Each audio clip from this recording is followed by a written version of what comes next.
IELTS રીડિંગની અંદર 99% ગુજરાતી વિદ્યાર્થીઓ જે ભૂલ કરે છે એ 3 ભૂલોની શ્રૃંખલામાંથી આ છેલ્લી ભૂલ એ તમને કહેવા જઈ રહ્યો છું. પણ પહેલા મને એ વાતનો જવાબ આલો, તમે પહેલી અને બીજી ભૂલ જોવા ગયા હતા? જોઈ? નહીં જોઈ? માર નથી કેવું, બીજી ભૂલ નહીં કહું. પ્રોમિસ કરો જાઓ છો કે નહીં? જોવા જશો ને તો ત્રીજી ભૂલ કહું છું તમને. હારું, હવે તમારા જેવું કોણ થાય? હાલો ચલો તમને કહી દઉં.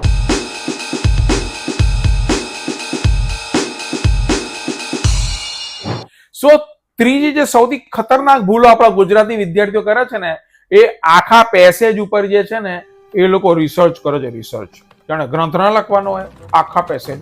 આઈએલટીએસ રીડિંગમાં ઘણા બધા વિદ્યાર્થીઓ એવું વિચારે છે કે રીડિંગ ને જો ક્વેશ્ચન સોલ્વ કરવા હોય ને તો આખા પેસેજ ને વાંચવો અને સમજવો બહુ જરૂરી છે. 60 મિનિટની અંદર 40 ક્વેશ્ચન ના જવાબ આપવાના છે.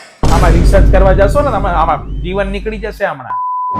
તો આમાં બે મુખ્ય મસલ પાવર છે, સ્કીમિંગ અને સ્કેનિંગ. હવે સ્કીમિંગ એટલે શું? તો સ્કીમિંગ એટલે પેસેજ ઉપર ઝડપથી નજર રાખીને પેસેજના મુખ્ય આઈડિયાને પકડી લેવો. અને સ્કેનિંગ એટલે શું?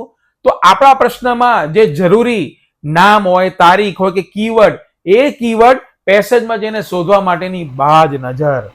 આ બે સુપર પાવર તમારી પાસે હોય ને, આરામથી આઈએલટીએસ રીડિંગની અંદર મનગમતા બેન્ડ્સ લઈ શકો. બધા ટોપર્સ જે છે ને, ખબર છે શું કરે છે? એક ક્વેશ્ચન જોઈને નક્કી કરે છે કે પેસેજમાં જઈને સ્કીમિંગ કરવું કે સ્કેનિંગ કરવું. તો આ છે તમારી ત્રીજી ભૂલ કે આપણે એને એક બહુ જ મોટા રિસર્ચ તરીકે જોઈએ છે. અરે સ્કીમિંગ અને સ્કેનિંગની ટેકનિક અપનાવો તો તમે જુઓ તમારો આઈએલટીએસ રીડિંગનો સ્કોર આમ ગરબે ઘૂમવા મળશે, ગરબે. ચાલો આવજો.